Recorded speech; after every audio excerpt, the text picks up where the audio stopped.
இந்த சின்ன பொண்ணு என்ன பண்ணிடுறா, டேபிள் மேலே ஃப்ரைடு சிக்கன் இருக்குது, அதை எடுத்து அவள் கடிச்சிடுறா. அப்போ ஒருத்தர் அதை பார்த்துட்டு பயங்கரமாக கத்தி அழுகுறாரு, புலம்புறாரு. இதை பார்த்துட்டு அந்த பொண்ணோட அம்மா ஏதோ பைத்தியம் போல் அப்படின்னு சொல்லிட்டு அந்த பொண்ணு அங்கேருந்து கூட்டிகிட்டு போயிடுறாங்க. இவர் எதுக்காக இப்படி அழுகுறாருன்னா, ஒரு நாள் இவரோட பொண்ணு ஒரு மிஷினை பார்க்குறா. ஒரு ஆர்வத்தில் அதுக்குள்ளே போயிட்டு ஒரு பட்டன் அமுக்குறா. கொஞ்ச நேரத்தில் பார்த்தீங்கன்னா அதுலேருந்து புகைய வருது. இது எல்லாத்தையுமே அவளோட அப்பா வெளில நின்று பார்த்துட்டு இருக்காரு. என்னாச்சு அப்படின்னு சொல்லி திறந்து பார்க்கும்போது தான் பார்க்குறா, அவரோட பொண்ணு ஒரு சிக்கன் பாலாக மாறிட்டா. அவருக்கு ரொம்பவே பதட்டமாயிடுது. ஏன்னா அவரோட பொண்ணு உள்ளே போனால் திடீர்னு பார்த்தா ஒரு சிக்கன் பாலாக மாறிட்டா. அந்த கையில் எடுத்து வச்சுட்டு அவளோட பேரை சொல்லி கூப்பிட்டுட்டே இருக்காரு. அதுக்கிட்ட பேசுகிறாரு. ஆனால் அந்த சிக்கன் பால் கிட்டேருந்து எந்த ஒரு ரெஸ்பான்ஸுமே இல்லை. அவளோட அப்பா எப்படியாவது திரும்ப அவளை கொண்டு வந்துடணும் அப்படின்னு நினைக்கிறாரு. அவள் கூட வேலை பார்க்குற ஒரு பையன் என்ன பண்ணிடுறான், அதே மாதிரி ஒரு மிஷின் வீட்டுக்கு வாங்கிட்டு வரான். அவரும் அந்த அட்டைப்பெட்டியில் ஏதாவது இன்ஸ்ட்ரக்ஷன் ஏதாவது லேபிள் இருக்குது அப்படின்னு சொல்லி பரட்டி பரட்டி பார்க்குறாரு. ஒன்றுமே இல்லை. ஒரு நாள் என்ன ஆகுது, அவர் வேலை பார்க்குற இடத்துல ஒரு டேபிளில் அந்த சிக்கன் பாலை வச்சுட்டு போயிட்டாரு.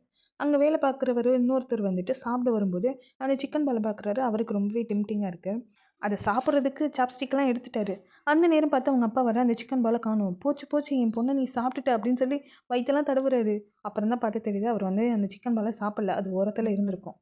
அதோட அந்த சிக்கன் பால் ஃப்ரிட்ஜுக்குள்ளே எடுத்து பத்திரமா வைக்கிறாரு. அடுத்த நாள் பார்க்கும்போது அந்த ஒரு சிக்கன் பால் இருந்தது 20 சிக்கன் பாலாக மாறிடுது. அதில் எது அவரோட பொண்ணுன்னே அவருக்கு தெரியல. ரொம்ப வேற சில்லுன்னு இருக்குனால சரி ரொம்ப குளிர்மே அவரோட மகளுக்கு அப்படின்னு நினச்சிட்டு டிஷ்யூ பேப்பர்லாம் எடுத்து அதை பத்திரமா மூடி வைக்கிறாங்க. ஒரு நாள் அப்படி தான் அவரோட வீட்டில் வீட்டு கேமராவோட ஃபுட்டேஜ் பார்த்துட்ருக்காரு. அப்போ யாருன்னே தெரியாத ஒருத்தர் அந்த மிஷினை அவர் வீட்டில் டெலிவரி பண்ணிட்டு போகிறாங்க. அந்த ஆளை கண்டுபிடிச்சா தன்னோட மகளை திரும்பவும் பழைய நிலைமைக்கு கொண்டு வந்துடலாம் அப்படின்னு சொல்லி நினைக்கிறாரு.